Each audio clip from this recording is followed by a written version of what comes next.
Dashbur, witam Was, a przede wszystkim witam szczególnego gościa. Cześć Tadeusz.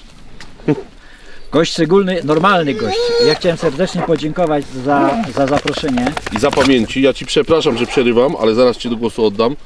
Odstrzał łowczego, także żebyś... Czekajcie, ale ja Wam zaraz przeczytam, co jest w odstrzale. Jeleń, łania, łania, cielak, dzik, lis. I taka ciekawostka, po drodze jechaliśmy nawet przed miasto, wszędzie zbuktowane przez dziki. W lesie też. Ale wracamy do tematu. Ja serdecznie dziękuję Kamilowi. My tak umawialiśmy się już od dłuższego czasu. W końcu to nasze spotkanie doszło do skutku. I powiem, że ja bym bardzo chciał, żebyśmy trochę przybliżyli tą naszą taką działalność skromną. Moją szczególnie skromną. Kamila też, bo coś staramy się robić dla tego łowiectwa, też porozmawiamy o tym naszym łowiectwie. Oczywiście idziemy na polowanie. Wielkie dzięki za odstrzał. Mam broń, bo takie miałem przykazanie, że mam zabrać broń. Bez broni miał nie przyjeżdżać. Powiedziałem, że mi się nie ważył bez broni przyjeżdżać, ponieważ samo nagrywanie, to co robimy, trzeba też również pokazać od strony polowania, ale również z tej drugiej strony, to co rozmawialiśmy wcześniej, od strony kulisów. Nasze polowanie dzisiejsze i cały ten odcinek, który się ukaże u Tadeusza i być może też u mnie na kanale, zobaczymy, będzie tak troszeczkę łączony. Tadek trochę posiedzi na ambonie, ja trochę pochodzę, no ale to nie jest meritum tego odcinka, bo chcemy tu trochę więcej pokazać i co więcej ponagrywać. Dzisiaj, tak. Bo dzisiaj wieczorem jeszcze spotykamy się, żeby porozmawiać, jutro jeszcze mamy jedno wyjście, planujemy takie jedno wyjście jeszcze. Ja bym też właśnie koniecznie chciał, żebyśmy pogadali o tym, co się dzieje wokół łowiectwa, bo i Kamil, i ja cały czas też martwimy się jakby tym, te tematy poruszamy, nie unikamy tych tematów. Nie. Ani ty, ani ja się nie boimy tak zwanych trudnych i ciężkich tematów. Zresztą nasi szanowni widzowie z tego chyba nas znacie, że my się tych tematów nie boimy, nie unikamy ich. No dobra, nie przedłużając, Tadek, my sobie pogadamy o tym na później. Widzowie chcą zobaczyć polowanie. 14:20. Idziemy na polowanie. Dobrze, to teraz tak, my siadamy na ambonie, tak? Tak. Wiecie, że godzina 17 w lesie to już jest całkowicie ciemno, więc ja chciałbym, żeby Tadek wyjechał tu z sukcesem. Ma odstrzał dosyć pełny, więc mam nadzieję, że Hubert podarzy. Nie wiem, czy mam amunicję, ale to tam zobaczymy. Ruszamy, a potem pogadamy. Do zobaczenia i trzymajcie kciuki za polowanie. Dashbur.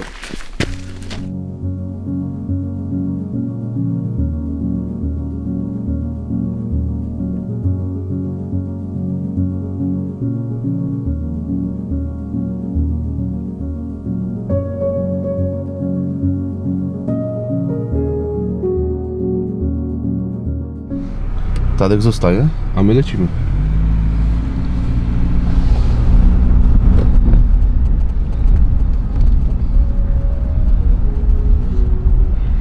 Moi drodzy, Tadek został, poszedł sobie na ambonę z Marcinem. Marcin za operatora dzisiaj robi, a my z Michałem idziemy pochodzić. Wyjeżdżamy za zakręt, zostawiliśmy Tadeusza, odjechaliśmy, słuchajcie, 300 metrów i na dukcie znów 2 byki były. Młode byki, natomiast ruch zwierzyny jest. Jest niesamowita różnica w widoczności. Im wyżej, tym większa mgła. Zjechaliśmy niżej w stronę rzeki Bystrzycy i już w tym momencie tej mgły nie ma. Dzisiaj wybrałem sobie taką drogę na podchód. Idziemy się przejść powolutku, po cichutku. Może jakieś łanie spotkamy. Polujemy dzisiaj na jelenie łanie, cielaki.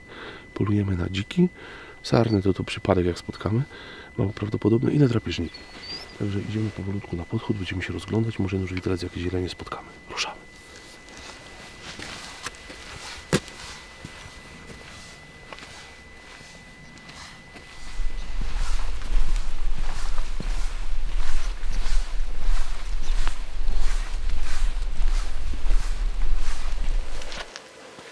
No już ruszam na ambonę.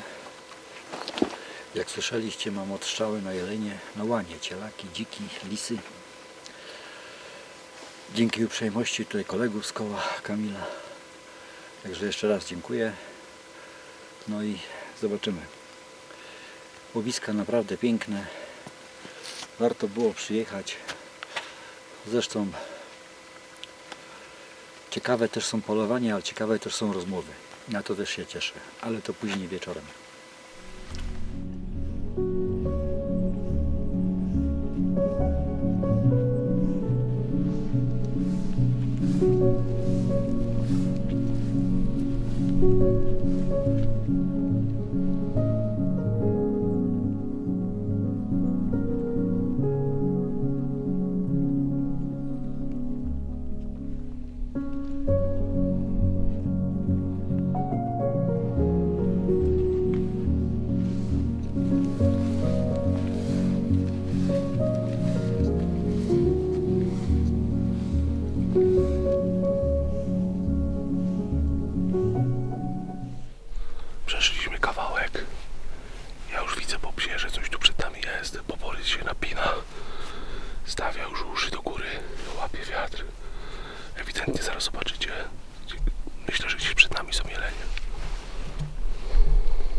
Młodnik, może coś z tego młodnika wyjdzie, będzie przychodziło tutaj.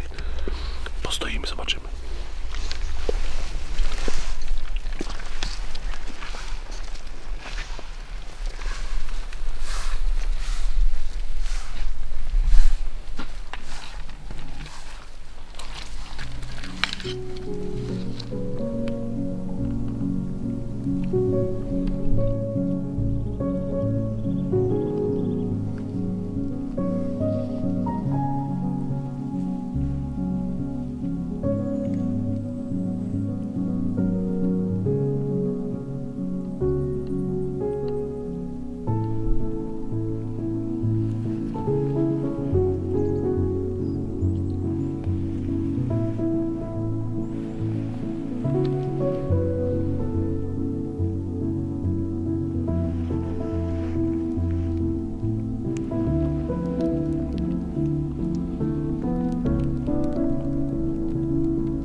Moi drodzy, przeszliśmy kawałek niemały, nie wiem, z 2,5 km.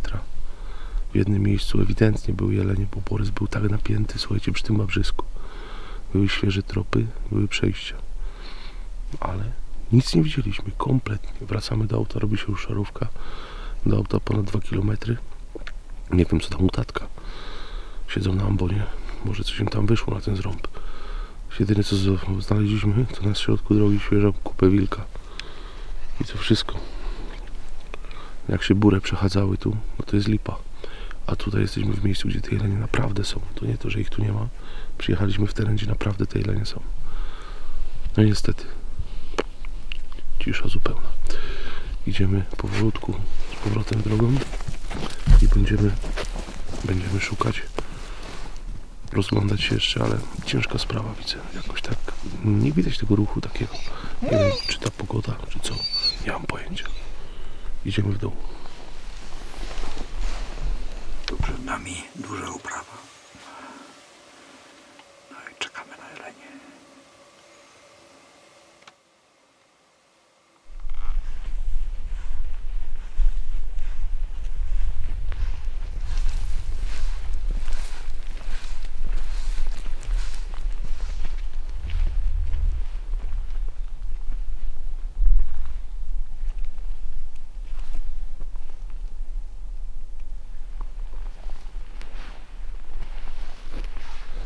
No i moi drodzy, nasz podchód dobiegł końca, rozpadał się deszcz, pogoda jest beznadziejna, nie widzieliśmy nic kompletnie.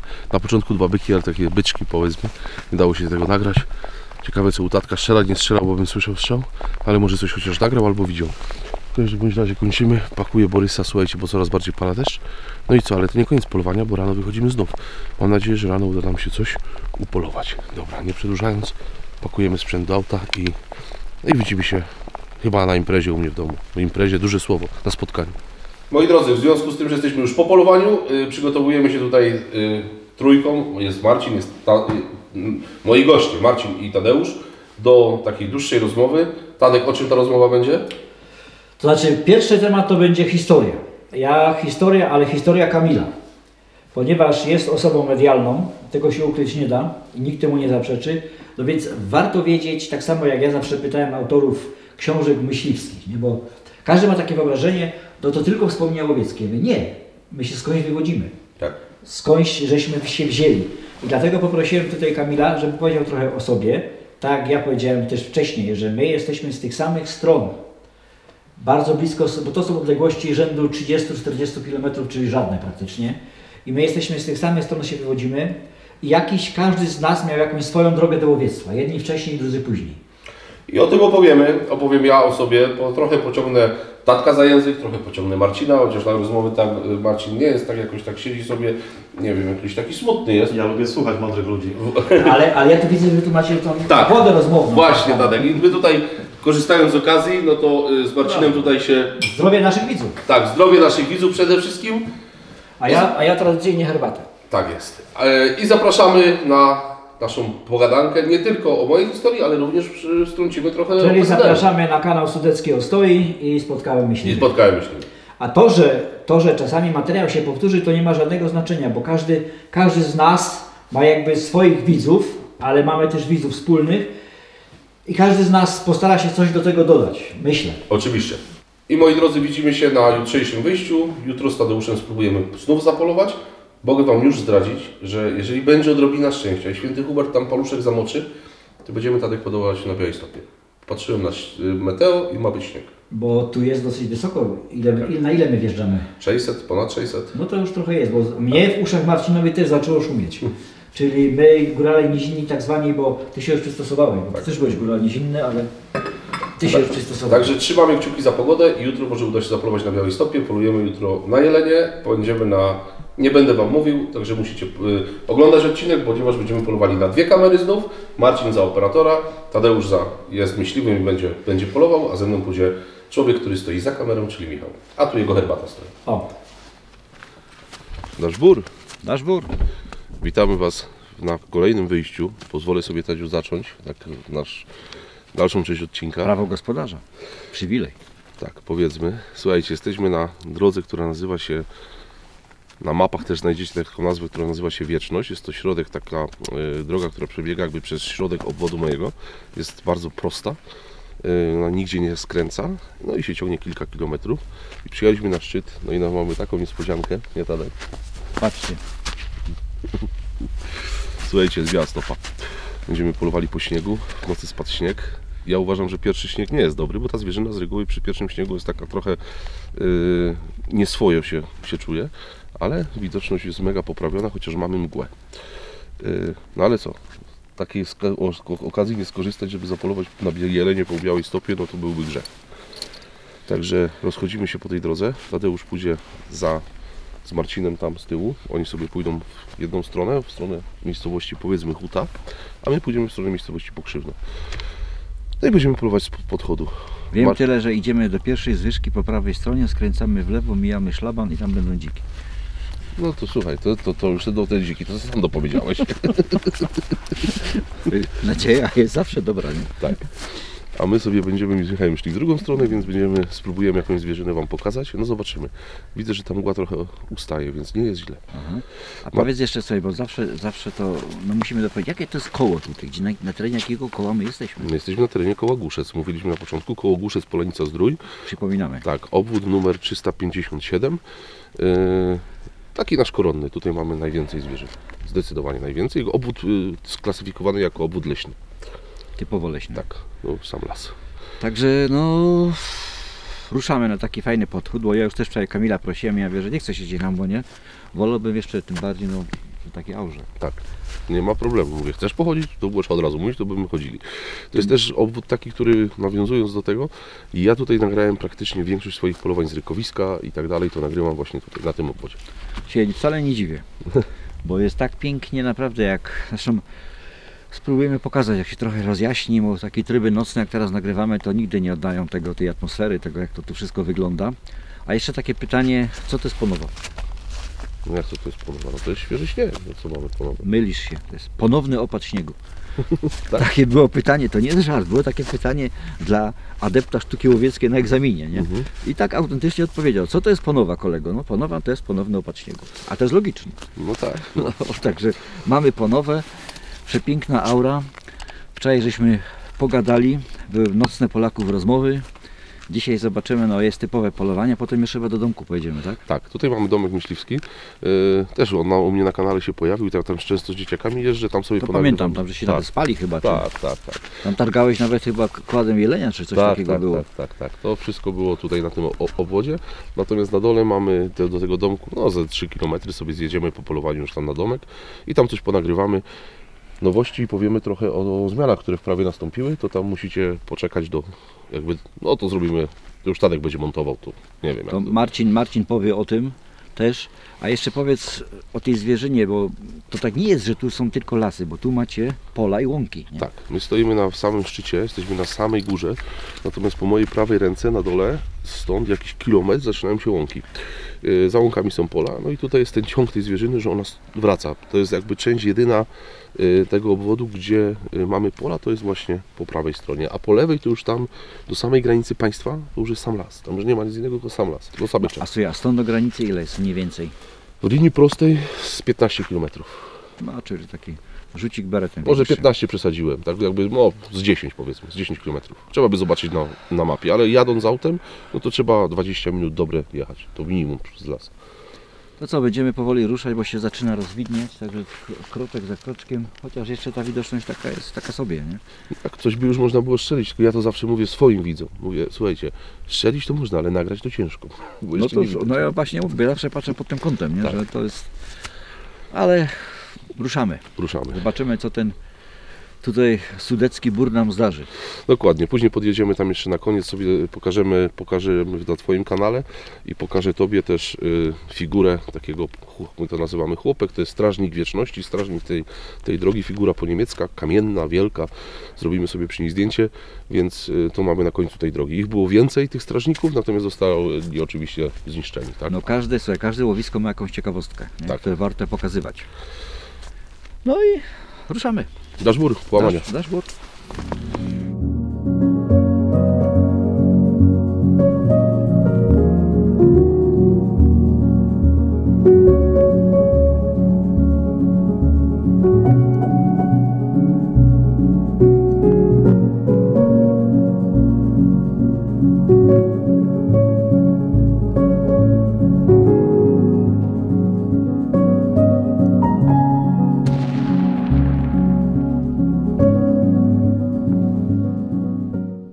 Patrzcie jaki fart. Odeszliśmy od auta z 600 metrów i ja patrzę po prawej stronie, dzięki temu tej ponowie. Patrzę, dziki idą. Mówię, miał dziki idą. I wyszły nam na drogę dwa. Już takie dziki w granicach 40-50 kg. Jeden wyszedł na drogę, stał, nie mogłem strzelić, bo był bokiem. Ja nie wiem, czy ja w ogóle trafiłem, muszę wam powiedzieć. Jestem, nie wiem, podejdziemy, zaraz zobaczymy, ale to nie było daleko. Nie wiem, z 60 metrów. No ale mamy śnieg, zaraz sprawdzimy sobie zestrzał. Ale powiem wam po raz pierwszy, nie wiem czy trafiłem. W każdym bądź razie były dwa, no i udało się chociaż nagrać dzisiaj na tym pięknym, w tych pięknych okolicznościach przyrody. Nie będziemy tutaj przeładowałem broń, pójdziemy sprawdzić zestrzał i idziemy dalej polować.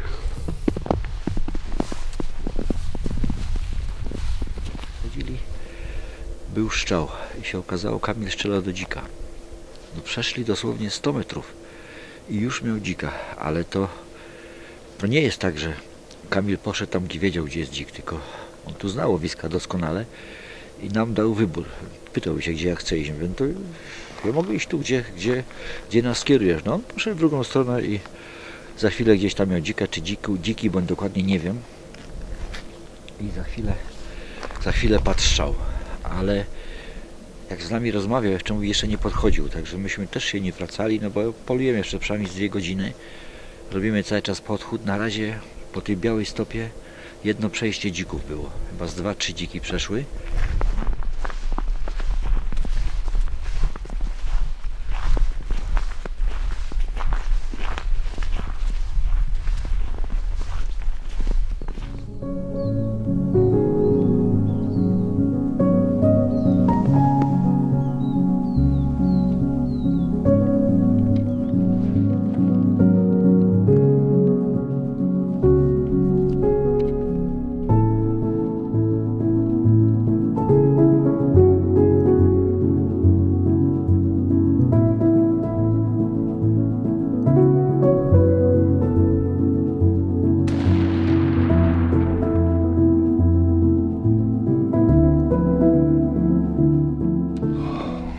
Moi drodzy, powiem wam tak, dzika chyba spudłowałem, bo wiedziałem, że coś jest nie teges.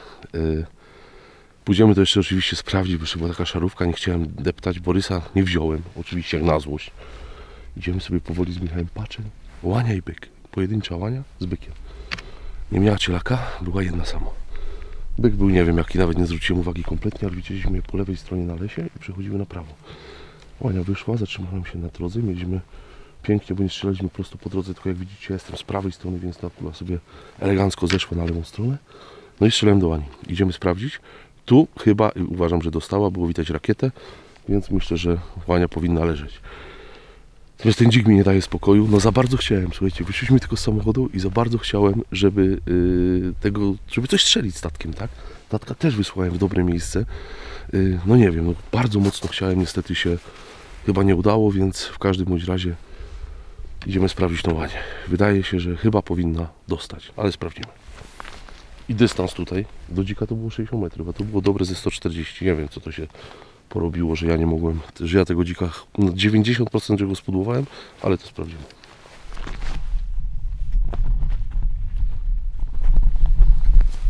No i tu już Wam powiem, że trafiłem, bo mamy śnieg i jest farba. Więc podejdziemy sobie kawałek, zobaczymy. Teraz Wam Michał pokaże kropelki i podejdziemy po tropie.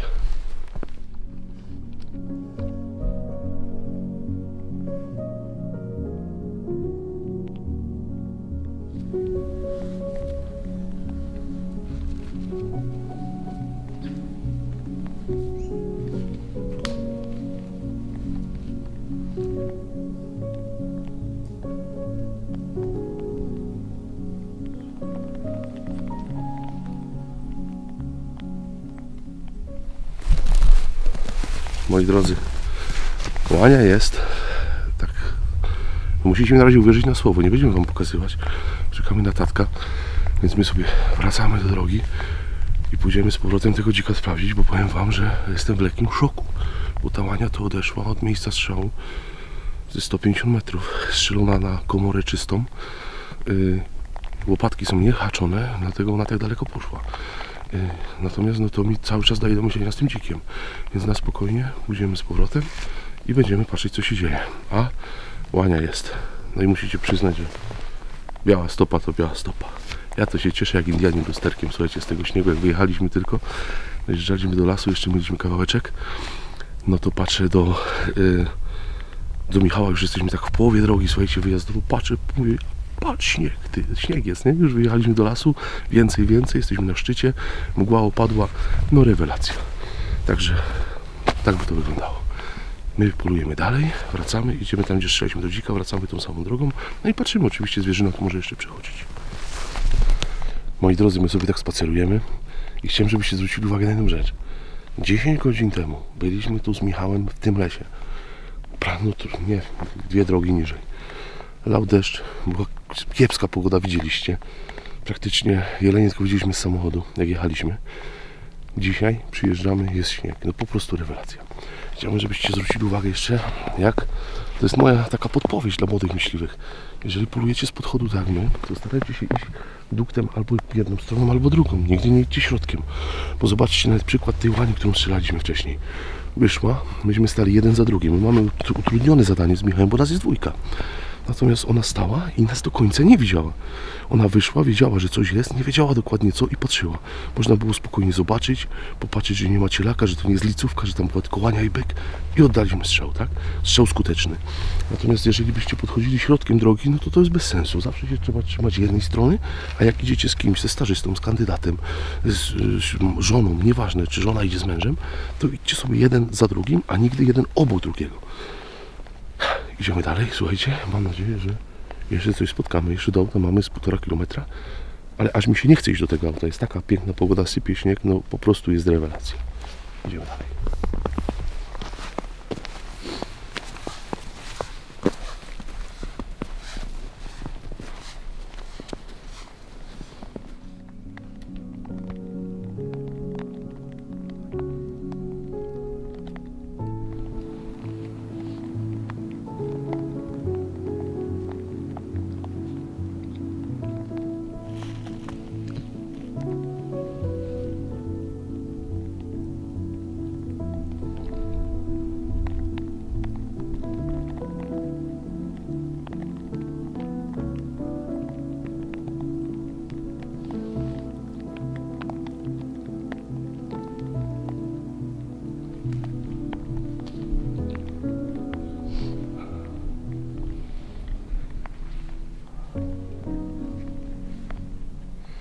Moi drodzy, jak rozchodziliśmy się statkiem, to Tadek jeszcze do mnie powiedział: weź no co strzel. Ja mówię, no to samo powiedziałem, weź no co strzel. No to jest sklep.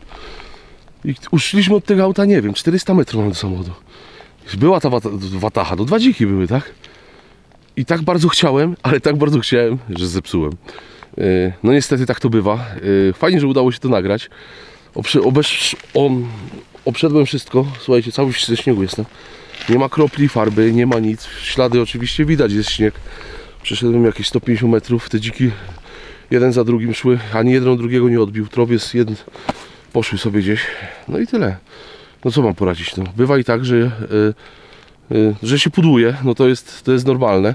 Natomiast dziwi mnie to, że strzelałem na komorę i w momencie, kiedy już naciskałem spust, tak bardzo chciałem, że zepsułem, tak? Na 99% strzeliłem pod dzikiem.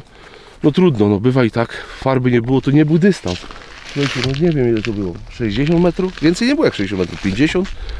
Do tej łani było ze 130. No ale święty Hubert nierychliwy, ale sprawiedliwy. Poszliśmy z Michałem dalej. No i wystawił nam te jelenie. No i jelenie się już udało strzelić. Wracamy do samochodu, spotkamy się tam z Tadeuszem, no i coś tam ponagrywamy i spotkamy się już przy mojej łani, chyba że Tadziu coś tam jeszcze strzelił. Na razie nie strzelał, strzału od strony tatka nie było, ale oni jeszcze polują. Więc my na spokojnie wracamy do auta i no i tyle. No bywa i tak, że i jak bardzo się chce, jak się naprawdę tak bardzo chce, to się zepsuje. A ja tak bardzo chciałem i zepsułem, ale później naprawiłem. Idziemy dalej.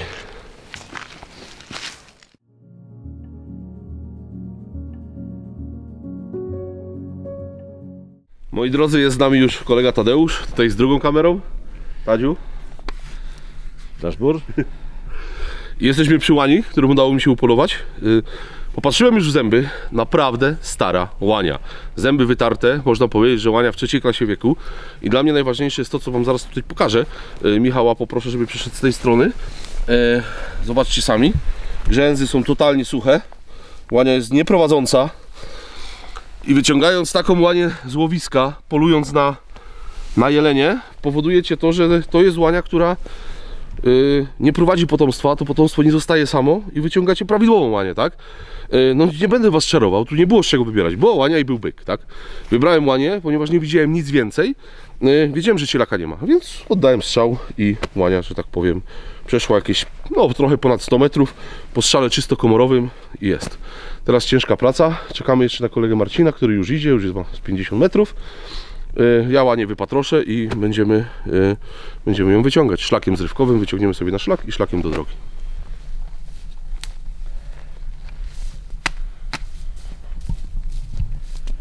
Widzieliście, kolega Kamil ładnie położył, trochę odeszła tak jak nam tłumaczył od miejsca strzału. Łania stara, grzęzy już praktycznie zasuszone, czyli tak. Nie karmiąca. Przed chwilą zresztą zaglądałeś zęby i według Ciebie może mieć nawet 10 lat. Tak, łania w III klasie wieku, zęby wytarte bardzo. I teraz taki moment, o którym ja w wielu materiałach występuję, jako ten wręczający złom, ale to też jest bardzo fajna przyjemność. Kamil, bo wcześniej już oczywiście łania dostała od Was, od Ciebie dostała ostatni kęs, dostała złom, a teraz dashboard ode mnie, w imieniu Marcina, który stoi też za kamerą, dashboard. Ja dziękuję. Strasznie jest mi tak przykro, że akurat w Tobie się nie udało, no ale mieliśmy prawo wyboru. Ja stanąłem przy samochodzie, jak rozchodziliśmy się, mówię Tadeusz, albo w prawo, albo w lewo, wybieraj. To Tadek mówi tam w lewo, powiedzmy, tak? No ja poszedłem w drugą stronę, no i podarzyło mi. Jest tak, że mnie nie jest przykro, naprawdę, uwierzcie mi, ja się cieszę, że tak powiedziałeś, no powiedziałem Ci, nie? Weź coś do kamery, żeby tak było do pokazania. I tak się złożyło. Były dziki, to też zobaczycie u Kamila, bo fajnie, a przede wszystkim przecudowna atmosfera, czy aura. No nie mogliśmy sobie nic lepszego wymarzyć, śnieg leży, wszystko. Myśmy z Marcinem połazili, tam może też ze 3-4 km, no nie widzieliśmy, tropy widzieliśmy tylko. A Wam się udało, faktycznie łania jest naprawdę fajna, byk był, a byka rozpoznałeś? Tak, jakiś usmak, nie skupiałem się na byku, dlatego że nie widziałem, żeby to był jakiś byk. Inaczej, my tu już byki mamy strzelone, więc ja się nie skupiałem na byku. No tak z ciekawości, nie? Tak, ale w granicach usmaka, nie? To jakiś około usmak, może 10. Jest czas na pracę, tak jak zawsze po polowaniu, trzeba zwierzę wypatroszyć. No i cóż, jak wypatroszymy do skupu, a potem do domku jedziemy? Nie, najpierw do domku, bo nie będziemy się wracać, tylko łanię sobie wyciągniemy, położymy sobie na pick-upie, będzie leżała w Fordzie na pacę, nagrywamy pod domkiem i pojedziemy do skupu. Zobaczysz nasz skup kołowy, bo to nie jest skup. My mamy swoją chłodnię, swoje pomieszczenie, też warto będzie, można będzie pokazać. Prowadzimy sprzedaż bezpośrednią. No wiem, że no prowadzicie. i teraz ta łania albo trafi na sprzedaż, albo trafi do punktu skupu, tego to ja nie wiem. Mamy koleżankę z Patrycję, która się tym zajmuje. No i powiem tak, że no pokażę Ci. To zobaczymy. Tak. Ty mi pokażesz, a my pokażemy widzom. Dokładnie. Do roboty. Do roboty. Dobra?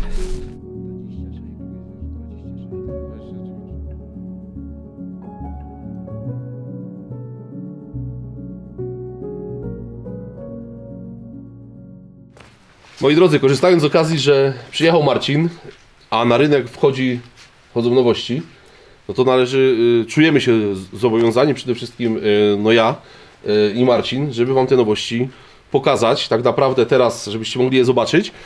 No i ja tutaj Marcina zaraz pociągnę do tego, żeby jak najszybciej nadał paczkę, żebyście mogli zobaczyć, jak to działa w terenie. Alpexa widzieliście już, Falcona widzieliście, Senopexa również S10 i tutaj będzie taki mała niespodzianka z Senopexem, ale to zaraz powiemy. No i chcę Wam to pokazać, tak? Chciałbym Wam pokazać, żebyście sami mogli ocenić optycznie tak naprawdę, oglądając odcinki z polowania, oglądając odcinki w terenie, żebyście mogli każdy z tych sprzętów nowych zobaczyć, jaki jest w nich obraz, jak w nich widać i tak dalej. Marcin, zaczynamy. Oglądałem ostatni odcinek o Alpexie. Mówiłeś, że to było najmłodsze dziecko. Widzisz, te dzieci się rodzą dość szybko. Ale powiedz, jak odcinek wyszedł, tak wracając? Fajnie. Bardzo, tak, bardzo ciekawie. Jest, troszkę więcej emocji jest podczas opowiadania niż podczas słuchania muzyki i oglądania filmiku, także bardzo ciekawy.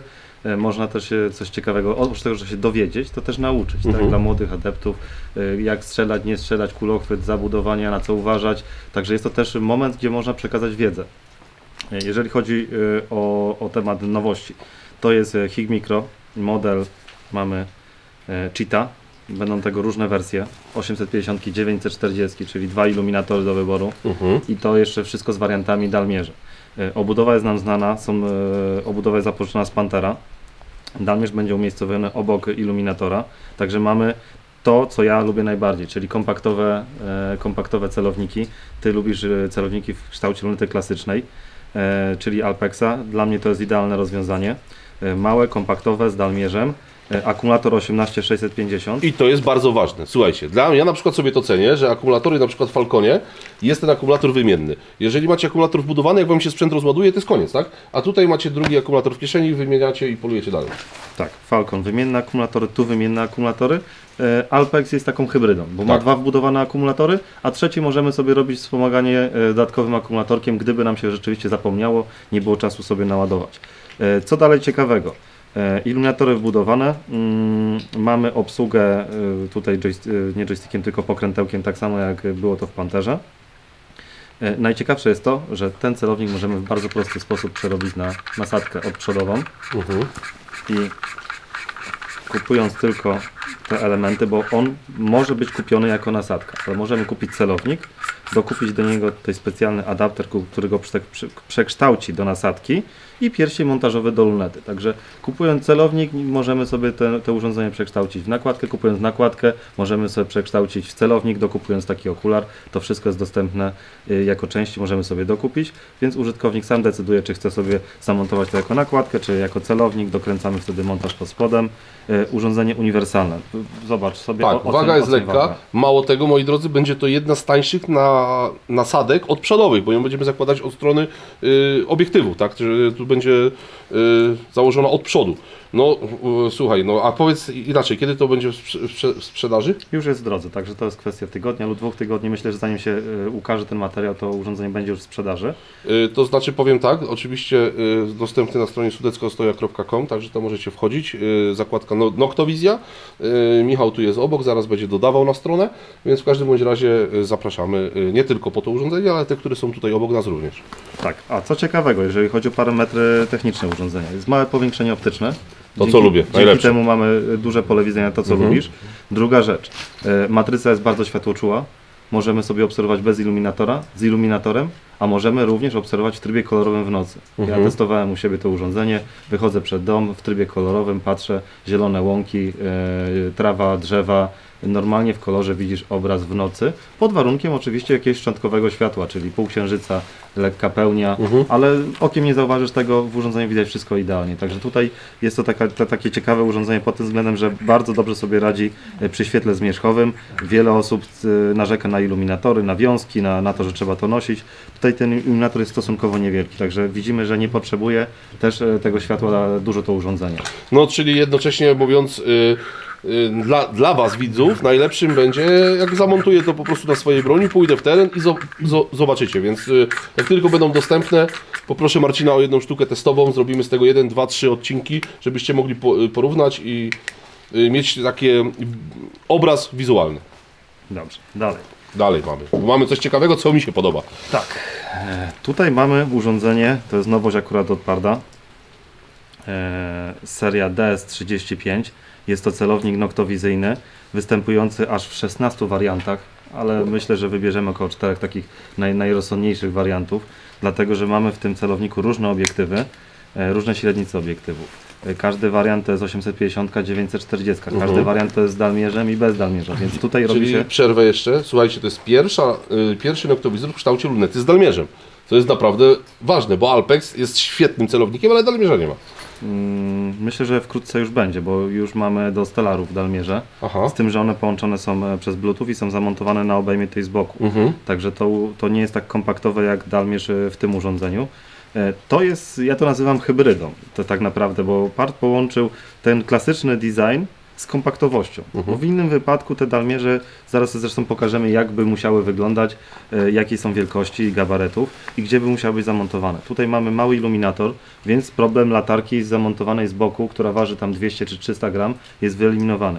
Mamy dalmierz laserowy, więc w ogóle zaburzenie kształtu obiektywu, jak to jest w innych modelach innych marek, gdzie dalmierz jest umieszczony z boku, u góry na obiektywie, traci to swój okrągły kształt, tutaj zostało wyeliminowane.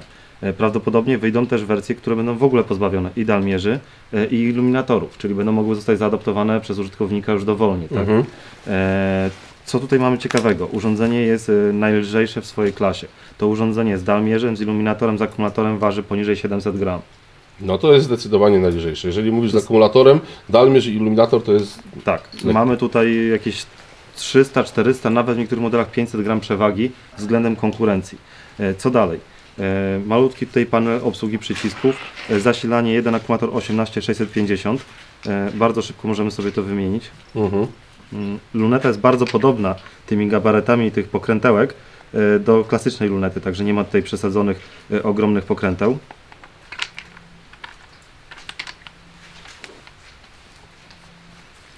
Wymiana akumulatora bardzo szybka. Mamy pokrętło funkcyjne od góry, także możemy sobie zmieniać funkcje klikalne, cichutkie.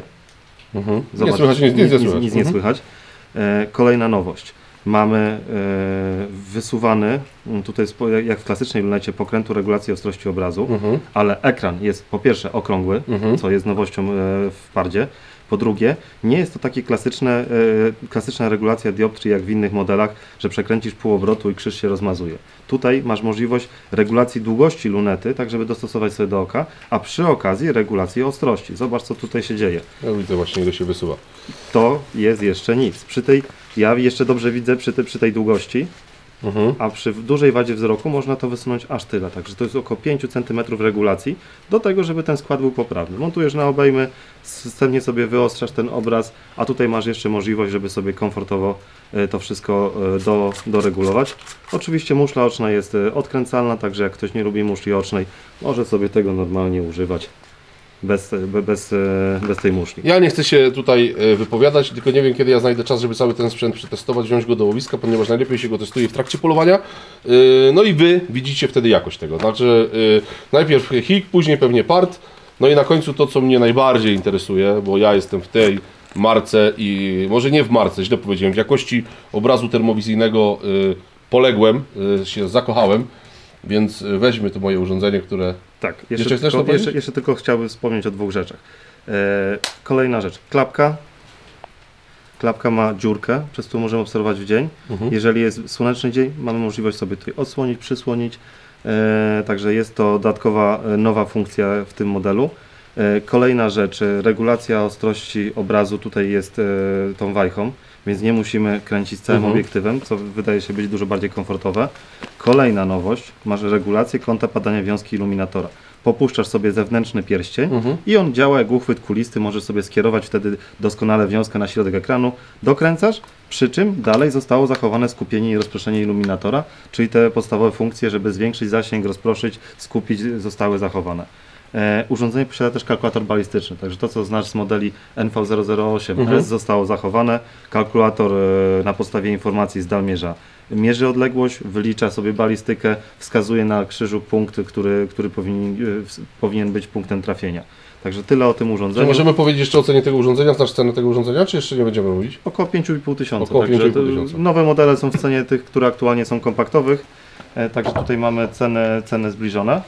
No i słuchajcie, to co zrobiło na Was duże wow, szczególnie na filmie, gdzie udało nam się upolować dzika, szczególnie na filmikach na TikToku. Zapraszam, żebyście odwiedzili. S10, czyli najwyższy model Cenopexa. Tu mogę coś więcej powiedzieć. Obraz zostaje ten sam, ale mamy coś, czego brakowało, czyli mamy dalmierz. Dalmierz. I to jest S10 w wersji LRF Pro.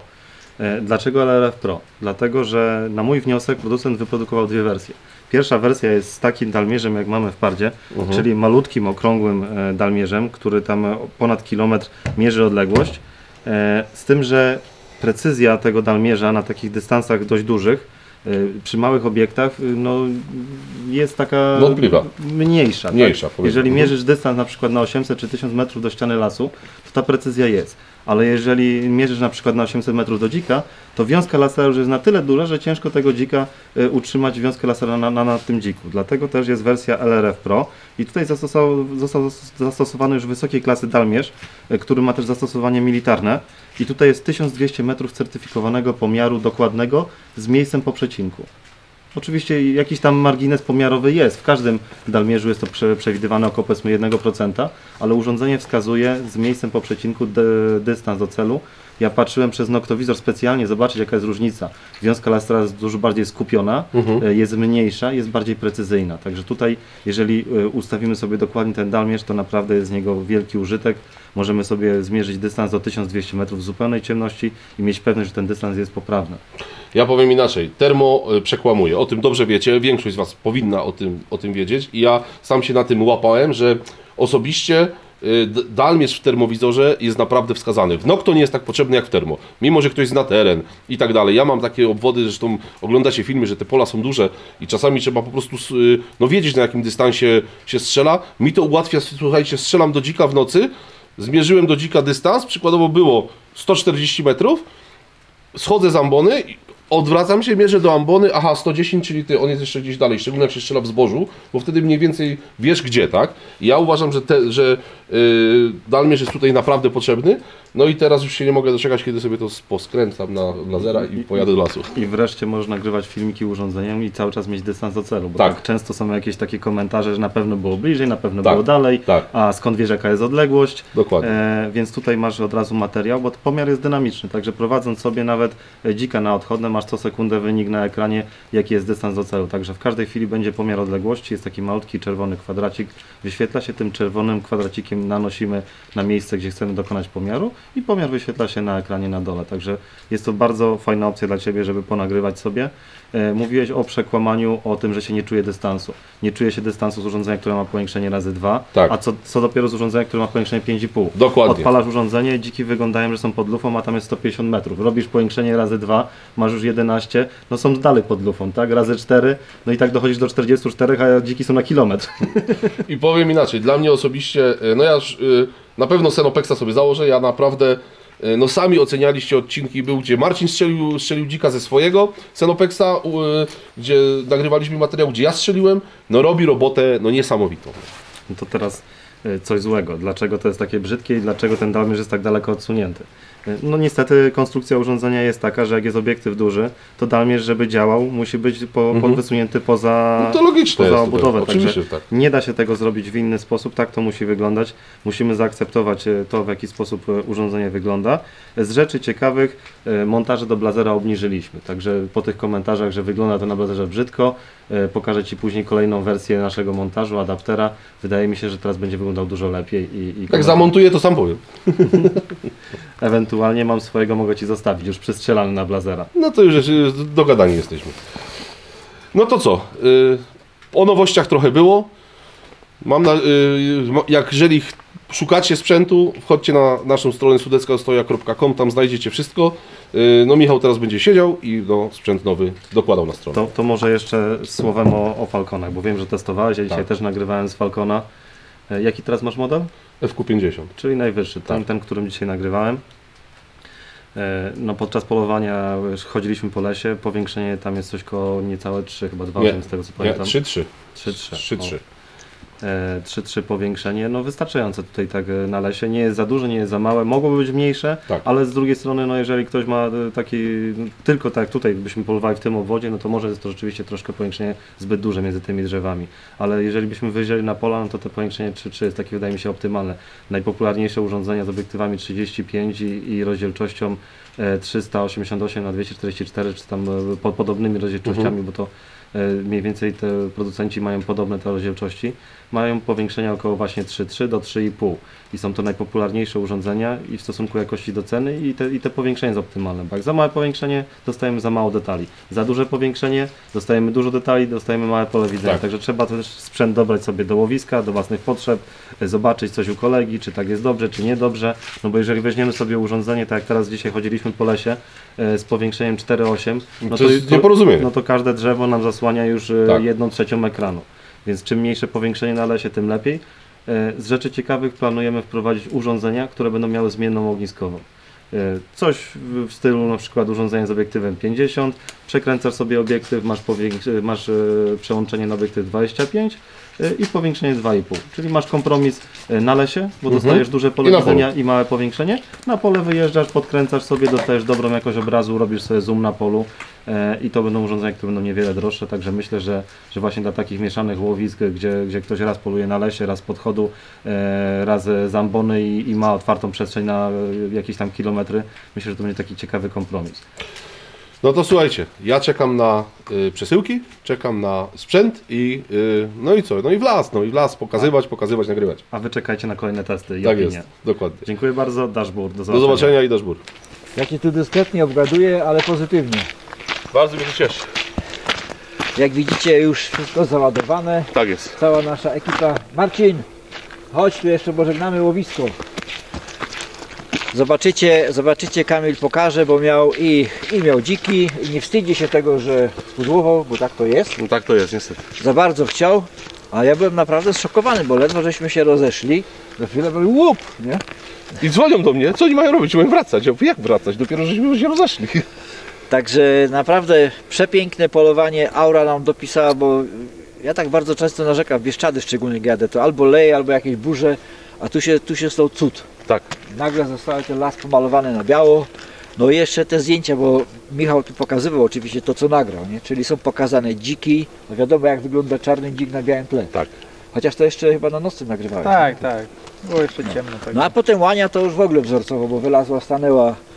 I ja tak, jak ty pokazywałeś, to widziałem tą perspektywę za nią. Nie? Tak. I to jest tego wszystkiego fajne. Także no jeleń kolejny upolowany. Tutaj jak mówi Kamil, no jeleni macie trochę. Mamy dużo. Mają dużo jeleni. Myśmy widzieli też tropy dzików.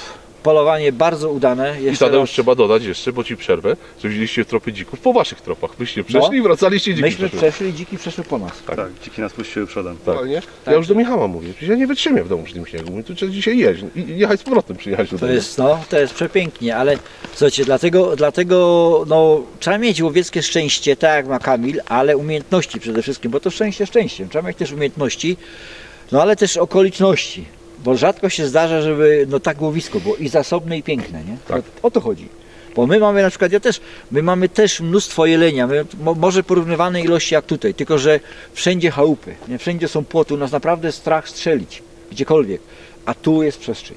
Tak, tu jest przestrzeń, nie ma domów, nie ma nic, chociaż dzisiaj spotkaliśmy pracownika leśnego, tam trochę pogaworzyliście. No ale to jest normalne, Tak, nie? to jest ale normalna rzecz. jest mnóstwo przestrzeni. Także my jeszcze pogadamy na dole, ale ja tutaj z łowiska chciałem bardzo serdecznie kolegom podziękować za to, że możemy tu być, że możemy z Wami razem polować, że mogliśmy z Wami razem polować. No i myślę, że to nie jest nasze ostatnie spotkanie, bo ten nasz świat łowiecki no nie jest za duży. Nie. Wszyscy się znamy. Wszyscy się znamy i też z tego miejsca wszystkich pozdrawiamy. Tak jest. Ja jeszcze raz dziękuję zarządowi za umożliwienie polowania Tadeuszowi. Ja u mnie. też bardzo dziękuję. Także ja myślę, że do zobaczenia. Jak już się zrobi taka fajna, prawdziwa zima i tego śniegu będziemy mieli tak po kolana, to wtedy jeszcze raz przyjedziesz i zrobimy tutaj jeszcze, zakręcimy jeden odcinek. A ja w tym miejscu, bo to jest taki obowiązek, mam odstrzał, który pokazuję i w tym momencie go oddaję. Bo taki jest wymóg. Łania, wszystko było, odstrzał pusty, ale przeżyć mnóstwo. Tak. Dzięki serdeczne. Dziękuję. Oddaję i Michał, Tobie też, a z Marcinem my się nie żegnamy, zresztą jeszcze się będziemy żegnać. Czyli koledzy i koleżanki, do zobaczenia. Dasz bór. Dasz bór.